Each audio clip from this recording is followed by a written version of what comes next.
ironic, really. Anyway, welcome to another one of my videos. You are joining me as I leave the country. We're now officially allowed to leave the country, and I want to tell you about the hurdles that we have to jump through to leave our glorious Britain. Well, I had to get a PCR test to prove that I don't have the virus. Certificate of Vaccination and Identification 2019 virus, just so I could leave my country. The PCR test that I took was with a company called Randox, £60. You can do it yourself at home, so no one's putting in something invasive in your nose.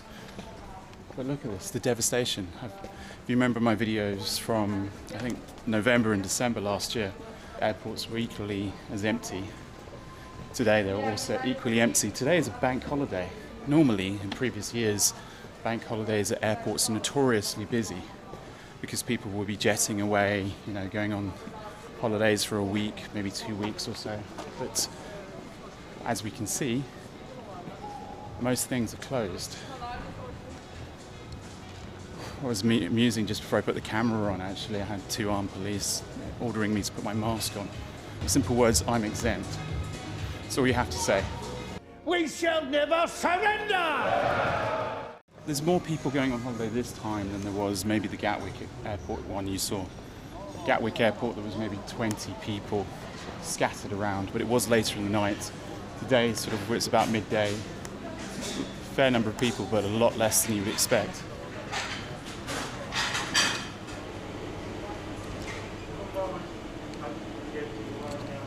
So what you find there is the lack of flights is another reason why it's so empty here.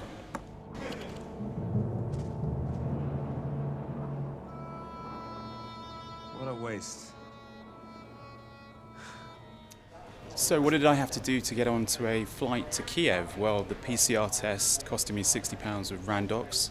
I'm not endorsing them, but that's what it cost. I had to buy Ukrainian insurance, which cost about €3.50, €4 a day, plus I think it's 80 cents for every day you're staying.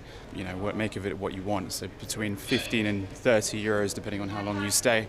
When I get there, I have to prove PCR test is negative within the last 72 hours. So I'm leaving on the Monday. I took the test on the Friday and the PCR test came back on the Saturday, so just under 72 hours, but just to be on the safe side. Anyway, I'm going to try and board now. So just a heads up, the only time you'll see me wearing a mask is when we get on the plane. As soon as you have a drink in your hand, you can take the mask off. But until you get on the plane, you don't want to take the risk because they sometimes will not close the doors unless you wear the mask. A couple of people left behind at the gates because they didn't have a correct PCR test. So make sure when you are traveling, get the correct PCR test. The con is real. It is a tax to stop us traveling. Just a quick recap on things you currently need to travel to Ukraine from the UK and the rest of the world, as this applies to all international travelers who do not hold a Ukrainian passport. You will need a negative PCR test obtained within the last 72 hours. This is viewed by the airline staff at the departure gate and then again at the passport office when you land in Ukraine. You will also need Ukraine COVID-19 insurance on top of your usual travel insurance. You will most likely be insured twice, being forced to buy this. This insurance is available on the Visit Ukraine website.